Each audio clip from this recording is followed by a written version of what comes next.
Hello students, my self तृप्ति चाटी, welcome you all. हमारे पिछले सेशन में हम लोगों ने व्याकरण का उपसर्ग ये पार्ट पढ़ना चालू किया था। उपसर्ग किसे कहते हैं, उससे पद में या धातु में क्या परिवर्तन होता है, इसके बारे में हम लोगों ने देखा था। कितने प्रकार के उपसर्ग होते हैं वो देखा था, और कुछ प्रकार के उसके उदाहरण भी हम लोगों ने देखे थे। 3 उपसर्गों के उदाहरण अर्थ सहित हम लोगों ने देखे थे। आज हम उपसर्ग के बाकी के प्रकार और उसके उदाहरण देखने वाले हैं। उपसर्ग किसे कहते हैं? वे शब्द जो किसी धातु या संज्ञा आदि शब्दों से पूर्व जुड़कर उनमें अर्थ में परिवर्तन कर देते हैं, उसे उपसर्ग कहते हैं। ये हम लोगों ने पिछले सेशन में देखा था। स्वतंत्र रूप से इनका कोई प्रयोग नहीं होता है, ये प्रयुक्त नहीं किए जाते हैं स्वतंत्र रूप से, और न ही इसका स्वतंत्र रूप से कोई भी अर्थ होता है। जब ये पद से जुड़ते हैं तो वो पद के अर्थ में परिवर्तन लाते हैं, परिवर्तन कर देते हैं। हम लोगों ने इस प्रकार के उदाहरण देखे थे जिसमें उपसर्ग युक्त पद, उपसर्ग और उसमें से का पद अलग करके देखा था। जैसे कि विख्यात, ये उपसर्ग युक्त पद है, उसमें से उपसर्ग वी है और ख्यात ये पद है। निष्फलम, इसमें निहि ये उपसर्ग है और फलम ये पद है। पराजय, इसमें परा ये उपसर्ग है, जय ये पद है। प्रगति ही, इसमें प्र ये उपसर्ग है और पद है गति ही। अर्थ में भी इसके परिवर्तन कैसे आता है वो भी हम लोगों ने देखा था। दुर्जनः, इसमें उपसर्ग आता है दूहु और पद आता है जनः। अगर हम लोग अलग से इसका देखते हैं पद में, तो जनः यानी कि लोग और दुहु यानी बुरे, दुर्जन यानी बुरे लोग। इससे हमको पता चलता है कि जब किसी भी पद को उपसर्ग लगता है तो उसका अर्थ में किस तरह परिवर्तन हो जाता है। ये है उसके कुछ उदाहरण। अभी हम लोगों ने देखा था कि किस प्रकार धातु में भी, क्रियापद में भी अगर उपसर्ग लगाया जाता है तो उसका अर्थ परिवर्तन हो जाता है। गच्छति, इसका अर्थ होता है जाता है, उसको आ ये उपसर्ग अगर हम लगाते हैं, आगच्छति बन जाता है तो उसका अर्थ होता है आता है, मतलब एग्जैक्टली अपोजिट, विलोम पद के जैसे हो गया है। ये विलोम क्रियापद जिसे हम कहते हैं। इससे आगे हम लोगों ने देखा था कि संस्कृत भाषा में कितने उपसर्ग होते हैं, तो 22 उपसर्ग होते हैं। इसके बारे में भी मैंने आपको बताया था। और शुरू के 3 उपसर्ग के हम लोगों ने उदाहरण देखे थे। तो पहला उपसर्ग है प्र, और उसका उदाहरण है प्रगति, प्रकृति, प्रबल, प्रभाव और प्राचार्य। इसका स्पष्टीकरण मैंने आपको पिछले सेशन में दे दिया था। दूसरा जो है उपसर्ग वो है परा, उसके उदाहरण है पराजय, जो हम लोगों ने उपसर्ग युक्त पद, उसके उदाहरण में इसका अर्थ सहित मैंने आपको स्पष्टीकरण दिया था। पराधीन, पराक्रम, पराभव और परागत, ये जो है ये परा, ये उपसर्ग के सारे उदाहरण हैं। अभी तीसरा जो उपसर्ग है वो है अप। इसमें आप देख सकते हो अप, ये प हलंत है। उसके उदाहरण है अपहरण, अपकारः, अपशब्दः, अपमानः और अपव्ययः। अपशब्द, इसमें से अगर हम अप ये उपसर्ग निकाल देते हैं और शब्द ये पद अगर निकाल देते हैं तो शब्द, इस पद का अर्थ होता है वर्ड्स यानी कि शब्द, और उसको अप लगा देते हैं उपसर्ग तो उसका अर्थ होता है कि गलत शब्द, बुरे शब्द। इस प्रकार से उपसर्ग वो पद का अर्थ बदल देते हैं, परिवर्तन कर देते हैं। अभी आज हम चौथे उपसर्ग से आगे उसके उदाहरण देखने वाले हैं। चौथा उपसर्ग है सम। कौन सा उपसर्ग है? सम, और उसके उदाहरण है समृद्धि ही, संगति ही, संस्कार, संतोष और सम्मुख। अभी इसमें आप देख सकते हो सम्मुख, ये एक उदाहरण है।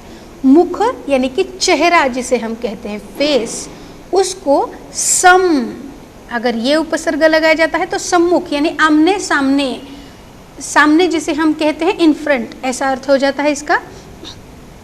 संगति, इसका भी वैसा ही है, गति यानी कि स्पीड, और सम इसको अगर उपसर्ग लग जाता है तो उसका अर्थ हो जाता है कि कंपनी, मतलब अच्छी संगति में रहना चाहिए। इसे हम जो कहते हैं ना, ये शब्द प्रयोग वहाँ पे करते हैं, संगति ही उसका अर्थ है। अभी संतोष यानी कि संतोष यानी कि आनंद होना, संतोष यानी कि नाम है किसी का और सब उसको लगता है तो बहुत अच्छा आनंद होना, ऐसा अर्थ होता है। आगे का जो हमारा उपसर्ग है वो है अनु। कौन सा उपसर्ग है आगे का? अनु। और उसके उदाहरण अभी आपके सामने है। अनुकूल, अनुसरति, अनुस्मरति, अनुचरति और अनुरथम। इसमें से हम लोग अर्थ देखेंगे। अनुकूल, कूल अगर हम लोग इसका पद अलग निकालते हैं तो इसका अर्थ होता है परिवार, फैमिली। और अनुकूल यानी कि एक दूसरे से, जिसे हम लोग इक्वल कहते हैं कि अनुकूल मतलब एक दूसरे को सेम होना, उसे अनुकूल कहते हैं। अनुस्मरति, अनुचरति और अनुरथम, ये भी अनु इसी उपसर्ग के उदाहरण हैं। अनुचरति, इसमें से अनु अगर ये उपसर्ग हम लोग निकाल लेते हैं और चरति ये क्रियापद अगर हम निकालते हैं तो चरति यानी कि जो गाय भैंस चारा खाती है, चरना खाना उसे कहते हैं। और अनु ये उपसर्ग लगाया जाता है तो उस एक आधे व्यक्ति का, एक आधे किसी भी घटना का, किसी का भी अनुकरण करना, ऐसा अर्थ इसका हो जाता है। आगे का जो हमारा उपसर्ग वो है अव और उसके उदाहरण है अवतार, अवनति, अवज्ञा, अवगुण और अवतरण। अभी इसमें से अर्थ हम लोग देखेंगे। अवगुण, गुण यानी कि अच्छी क्वालिटीज़, मतलब सद्गुण जिसे हम कहते हैं। और इसे अव अगर ये उपसर्ग लगाते हैं तो उसका अर्थ में परिवर्तन हो जाता है बैड हैबिट्स, यानी कि बुरे गुण, जो अच्छे क्वालिटीज़ नहीं है उसे अवगुण कहते हैं। हमारा आगे का जो उपसर्ग है वो है निस। कौन सा है? निस। इसके आपको थोड़े से कम उदाहरण देखने को मिलेंगे। इसके दो उदाहरण अभी आपके सामने हैं, निस्तेज और निस्संदेह। अभी तेज और निस अगर हम ये दो पद अलग करते हैं, उपसर्ग और पद, तो तेज यानी कि जो ग्लो होता है, जो अच्छा, मतलब जिसे हम लोग कहते हैं कि बहुत तेज है चेहरे पे, इस तरह से उसका अर्थ हो जाता है। और इसी पद को अगर निस ये उपसर्ग लगाया जाता है तो उसका विलोम इसमें परिवर्तन हो जाता है, यानी कि बिना तेज के, ऐसा हो जाता है। उसी प्रकार निस्संदेह का भी है, निस्संदेह मतलब बिना संदेह। आगे का जो हमारा उपसर्ग है वो है निर और उसके उदाहरण निस्तेज, निस्संदेह, निरादर, निर्धन, निर्बल और निरोग। निरादर ये नहीं है उदाहरण, ये निस के आए हैं उदाहरण। निर के उदाहरण यहाँ से हैं, निरादर, निर्धन, निर्बल और निरोग, ये दोनों निस के आए हैं। तो ये मत देखो, आप यहाँ से देखो निरादर। अभी निरादर यानी कि निर उसका उपसर्ग हम निकालते हैं और आदर ये पद अलग निकालते हैं। तो आदर यानी कि रिस्पेक्ट, किसी का भी सम्मान करना। और निर ये उपसर्ग लगता है तो निरादर यानी कि एक आधे इसका इंसल्ट करना, अपमान करना। निर्धन का इसका भी सेम है। निर और धन ये अगर हम उपसर्ग और पद निकालते हैं, धन यानी कि पैसा और निर्धन यानी कि बिना पैसे के, जिसके पास पैसा नहीं है उसे निर्धन कहते हैं। निर्बल का भी उसी प्रकार का है, बल यानी कि ताकत, शक्ति, और निर उसको लग जाता है तो बिना ताकत के, बिना शक्ति के। निरोग का भी ऐसा ही है, रोग यानी कोई भी डिसीज होना, और निरोग यानी कि हेल्दी होना उसे कहते हैं। आगे का जो हमारा उपसर्ग है वो है दुस, वो है दुस और उसके उदाहरण है दुस्साध्य और दुष्परिणाम। अभी इस उपसर्ग के भी हम लोग अर्थ देखेंगे। विसर्ग संधि के नियम के अनुसार या संधि के नियम के अनुसार जितने भी हमको संधि है, स्वर संधि, व्यंजन संधि, इसमें इस प्रकार के परिवर्तन होंगे। दुस्साध्य और दुष्परिणाम। दुष्परिणाम इस शब्द का हम लोग अर्थ देखेंगे। परिणाम यानी कि जिसे हम कहते हैं रिजल्ट आना, परिणाम आना, और दुष्परिणाम उसका अर्थ हो जाता है कि बुरा परिणाम, बुरा रिजल्ट उसे कहते हैं। दुस्साध्य मतलब जो साध्य नहीं हो पाता, ऐसा दुस्साध्य। आगे का जो हमारा है उपसर्ग वो है दुर, और उसके उदाहरण दुरात्मान, दुराचारः, दुर्गुणः, दुर्बल। दुराचारः इसमें से आचार यानी कि हमारा आचरण, व्यवहार जो होता है, बिहेवियर जिसे कहते हैं, वो दुर उसको उपसर्ग लगता है तो बन जाता है दुराचार यानी कि बुरा व्यवहार। दुर्गुण, गुण यानी कि अभी मैंने बताया कि अच्छी क्वालिटीज, दुर्गुण यानी बुरी क्वालिटीज, दुर्बल का भी वैसा ही है। आगे का जो हमारा उपसर्ग वो है वी। कौन सा उपसर्ग है? वी। उसके कुछ उदाहरण देखेंगे हम। विचित्र, विजय, विशेष, विज्ञान, विदेश। इसमें भी आप देख सकते हो चित्र यानी कि पिक्चर, जो हम लोग चित्र निकालते हैं वो, उसको अगर वी ये उपसर्ग लगाया जाता है तो उसका विचित्र यानी कि कुछ ऐसे स्ट्रेंज जिसे हम कहते हैं वो बहुत ही विचित्र है, ऐसा अर्थ हो जाता है। विजय, जय यानी जीतना, विजय यानी कि भी जीतना, इसका अर्थ होता है बहुत जो मतलब बहुत ताकत लगा कर जीतना कहते हैं। विशेष, अभी शेष यानी कि बचा हुआ भाग, बचा हुआ पार्ट जिसे कहते हैं शेष। और विशेष वी ये लगता है तो उसका अर्थ बन जाता है स्पेशल यानी कि खास। विज्ञान का भी ऐसा ही है। और विदेश, विदेश का देश यानी अपना देश, और उसको वी लग जाता है उपसर्ग तो दूसरा देश, ऐसे उसका अर्थ हो जाता है। आगे का जो हमारा उपसर्ग है वो है आ। कौन सा उपसर्ग है? आ। और उसके उदाहरण है आगमन, आजन्म, आमरण, आरक्षण और आजीवन। अभी आजन्म इस शब्द का हम लोग अर्थ देखेंगे पहले। जन्म यानी जन्म लेना, बर्थ। आजन्म, अभी आ ये उपसर्ग जब लगता है तो दूसरे शब्द का अर्थ हमको से लेना पड़ता है, मतलब जन्म से, आजन्म। आम इस तरह से होता है आजीवन, ये आ उपसर्ग के उदाहरण है। आगे का जो हमारा उदाहरण है वो है नी उपसर्ग का। आगे के उदाहरण आपके सामने है, उपसर्ग है नी। उसका पहला है निधन, निवृत्त, निधान, नियम और निवारण। इसमें से भी मैंने कुछ शब्दों के अर्थ पहले बताए हैं, जैसे कि धन यानी कि पैसा। निधन अगर नी उपसर्ग लगता है तो निधन यानी डेथ होना, ऐसा अर्थ हो जाता है। आगे का जो हमारा उपसर्ग है वो है अधि। उसके उदाहरण है अधिकार, अधिपति, अधिकरण, अधिवास और अधिष्ठाता, ये उसके उदाहरण हैं। आगे का जो उपसर्ग है वो है 15वां, वो उपसर्ग है अपि। उसका उदाहरण है अपिधान, अपिहित। 16वां उपसर्ग जो अभी आपके सामने है वो है अति। उसके उदाहरण है अतिरिक्त, अत्यधिक, अतिदीनः, अतिरिक्त, रिक्त यानी कि खाली। जैसे हमको आता है रिक्त स्थानानि पूरे, तो उसमें से इसका अर्थ है रिक्त यानी कि खाली। उसको अगर अति ये उपसर्ग लगाया जाता है तो अतिरिक्त यानी कि एक्स्ट्रा, जिसे हम ज़्यादा कहते हैं, वो अर्थ हो जाता है। आगे का जो हमारा उपसर्ग है वो है सु। उसके उदाहरण है सुकुमार यानी कि नाजुक, जिसे हम कहते हैं। सुपुत्र, पुत्र यानी कि बेटा, सुपुत्र यानी कि अच्छा बेटा। सुगमः मतलब जाने के लिए आसानी से। सुयोगः मतलब जो सुयोग्य है, इस प्रकार का। सुपात्र मतलब पात्र यानी कि कैपेबल होना, सुपात्र यानी अच्छा, कैपेबल। सुशील यानी कि जिसे हम लोग अच्छे संस्कारी कहते हैं, उसे सुशील कहा जाता है। आगे का जो 18वां उपसर्ग है हमारा वो है उत, जिसका पद में परिवर्तन करते वक्त उद हो जाता है।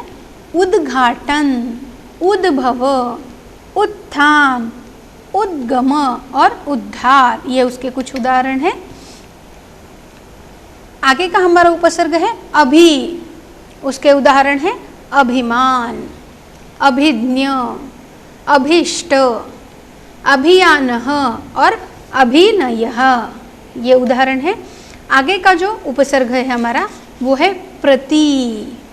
उसके कुछ उदाहरण है प्रतिवादी, प्रत्येकम, प्रतिध्वनि, प्रतिवर्षम।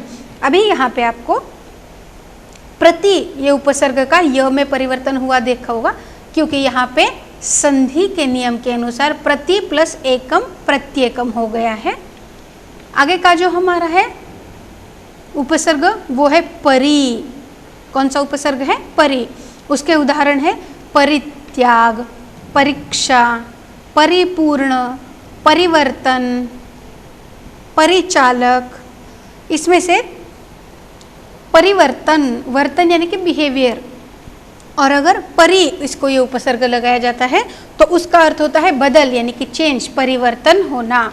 और जैसे मैंने आपको पहले कहा था संस्कृत भाषा में 22 उपसर्ग होते हैं, ये 22वां उपसर्ग है उप, जिसका अर्थ होता है उपवनम, उपकथा, उपनदी, उपयोग, उपगृहम, ये उपसर्ग है। इसके बारे में आपको लेसन में से ढूंढ के उपसर्ग भी निकालने हैं। अभी हम लोग क्या करेंगे, लेसन नंबर 12 जो है अपना द्वादशः पाठः, ये पढ़ना चालू करेंगे। आपको आपके टेक्स्ट बुक का पेज नंबर 85 ओपन करना है, जो है द्वादशः पाठः। पाठ का नाम है कः रक्षति कः रक्षितः, ये पाठ का नाम है। और इस पाठ जो है ये पर्यावरण सुरक्षा के बारे में लिखा गया है। प्रस्तुत पाठ स्वच्छता तथा पर्यावरण सुधार को ध्यान में रखकर सरल संस्कृत में लिखा गया है और ये संवादात्मक प्रकार का पाठ है। हम अपने आसपास के वातावरण को किस प्रकार स्वच्छ रखें तथा यह भी ध्यान रखें कि नदियों को प्रदूषित ना करें, वृक्षों को न काटे, अपितु अधिक अधिक वृक्षारोपण करें और धरा, धरा यानी वसुंधरा, उसी का ये समानार्थक शब्द है, यानी कि पृथ्वी, अर्थ, धरा को सस्य श्यामला, सस्य श्यामला यानी कि फसलों से हरी भरी बनाएं। प्लास्टिक का प्रयोग कम करके पर्यावरण संरक्षण में योगदान करें। इन सभी बिंदुओं पर इस पाठ में चर्चा की गई है। पाठ का प्रारंभ कुछ मित्रों की बातचीत से होता है जो सायंकाल में दिन भर की गर्मी से व्याकुल होकर घर से बाहर निकलते हैं। ये पार्श्वभूमि पढ़ने के बाद आपको ये समझ में आया कि ये एक संवादात्मक पाठ है जिसमें पात्र हैं वो एक दूसरे से बातचीत कर रहे हैं, संवाद है उनके बीच में, और ये पर्यावरण की सुरक्षा पर पाठ है। किस प्रकार हमको प्लास्टिक का यूज़ नहीं करना चाहिए, उसका वापर नहीं करना चाहिए, इसके साथ ही हमें और पेड़ कैसे लगाने चाहिए, पेड़ जो काटे जा रहे हैं उनमें रोक कैसे लगानी चाहिए, नदियों का प्रदूषण कैसे कम करना चाहिए और हमारा योगदान पर्यावरण के संरक्षण में किस प्रकार होना चाहिए, इस बारे में बताया गया है इस पाठ में। ग्रीष्मतौ सायंकाले विद्युत अभावे प्रचंड उष्मणा पीडितः वैभवः गृहात् निष्क्रामति। अभी ये जो है ब्रैकेट में दिया गया, कंस में दिया गया, इसका अर्थ है कि संवाद से पहले किस प्रकार का वातावरण है, वहाँ पे किस प्रकार के वातावरण में ये संवाद किया गया है, इसके बारे में यहाँ पे बताया गया है। ग्रीष्मतौ यानी कि गर्मी के दिनों में, सायंकाले यानी कि शाम के समय, विद्युत अभावे, यहाँ पे एक संधि आई है विद्युत अधिक अभाव, यानी कि अभाव यानी कि वो चीज़ ना होना। अभाव किसे कहते हैं? एक आधी चीज़ ना होना, उसे अभाव कहते हैं। प्रचंड उष्मणा, बहुत गर्मी, यहाँ पे भी संधि आई है देखो, प्रचंड अधिक उष्मणा। पीड़ितः, पीड़ित यानी कि ग्रस्त, उससे परेशान। वैभवः, अभी वैभव ये एक पात्र का नाम है इस संवाद के।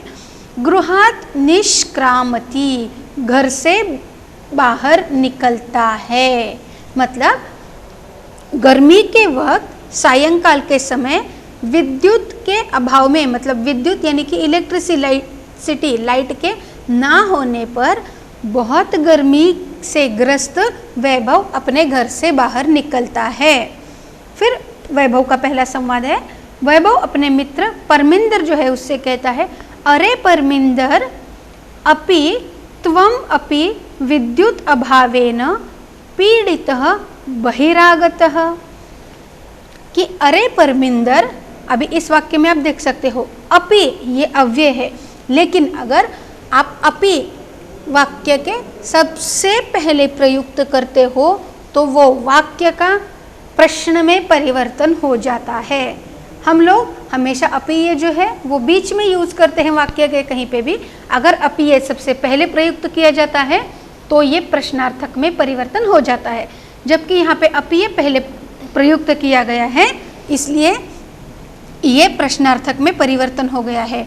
अपि त्वम अपि, क्या तुम भी, विद्युत अभावेन, विद्युत यानी कि इलेक्ट्रिसिटी, अभाव यानी कि उसका ना होना, विद्युत ना होने के कारण, पीड़ित यानी कि परेशान, ग्रस्त, बहिरागतः, यहाँ पे भी एक संधि है, बहिः अधिक आगतः, क्या तुम भी मेरी तरह ही विद्युत ना होने पर, विद्युत के अभाव से पीड़ित या ग्रस्त होकर बाहर आए हो।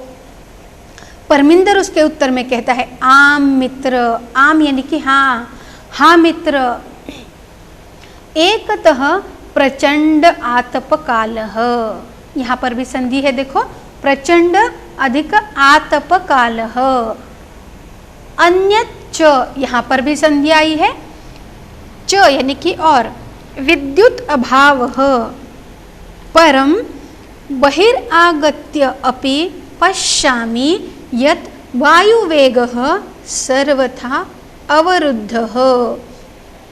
परमिंदर कहता है हाँ मित्र, एकतः यानी कि एक तो प्रचंड आतपः, बहुत गर्मी का काल है, अन्यच्च यानी कि दूसरी ओर, मतलब उसी के दूसरे बाजू में क्या है, विद्युत अभावः, लाइट नहीं है, विद्युत नहीं है, परम यानी कि परंतु, लेकिन, बहिरागत्य अपि, यहाँ पर भी संधि आई है देखो, बहिः आगत्य अधिक अपि, बाहर आने के बाद भी, पश्यामि यानी कि देखता हूँ, क्या देखता हूँ, यत् यानी कि वायुवेगः, वायुवेग यानी हवा जिसे कहते हैं हम लोग, तू यानी कि तो, सर्वथा अवरुद्धः, यहाँ पर भी संधि आई है, विसर्ग संधि है, सर्वथा अधिक अवरुद्धः, एक तो बहुत गर्मी का काल है और दूसरी ओर विद्युत का अभाव है, लाइट नहीं है, परंतु यानी कि लेकर बाहर आने के बाद भी देखता हूँ, क्या देखता हूँ कि वायु वेग तो अवरुद्ध है, मतलब आ नहीं रहा है, अवरुद्ध है यानी कि कुछ भी हवा नहीं चल रही है। वैसे वो एक दूसरे से बात कर रहे होता है, जैसे हम लोग घर में बहुत गर्मी होती है, लाइट नहीं होती है, तो घर से बाहर आते हैं, शायद घर के बाहर कुछ हवा मिल जाए, तो उस वक्त हवा भी नहीं चल रही थी।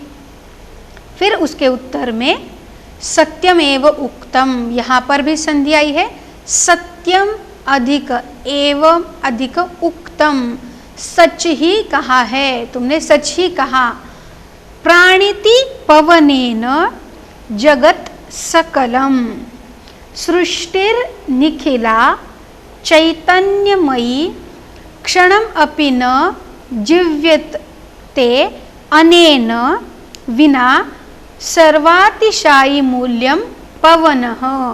अभी इसका अर्थ है, यहाँ पे हवा यानी कि जो पवन है, वायु वेग है, उसका महत्व बताया गया है कि किस प्रकार ये जो हवा है जिसे हम सांस लेते हैं, वो हवा किस प्रकार हमारे जीवन में अत्यावश्यक है, जिसे प्राणवान यानी कि प्राणिति कहा गया है, पवन यानी कि हवा। अभी आपको क्या करना है, हवा, पवन, इस शब्द के लिए इस पाठ में जितने भी समानार्थक शब्द आए हैं आपको उसको नोट डाउन करके रखना है।